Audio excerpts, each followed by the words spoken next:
Guys, tuwang-tuwa ang mama sa nabili kong hangeran. Tingnan nyo naman. Ayaw nang gamitin to. Ba't ayaw mo nang gamitin to? Sira o mabilis masira. Oo nga guys. Kabibili lang nito ng last month. Sira na agad. Kasi plastic lang to. Eto, ang nabili namin is stainless steel. Tingnan nyo naman oh.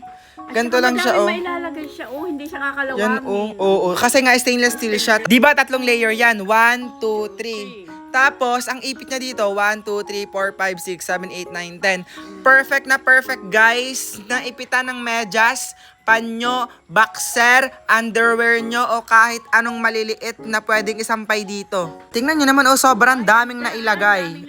For only 164 pesos, guys, may ganito na kayong hangeran ng medyas.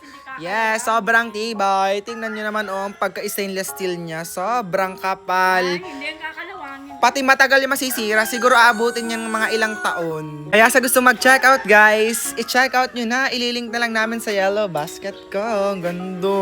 Mag-check out na kayo guys. Matibay talaga to.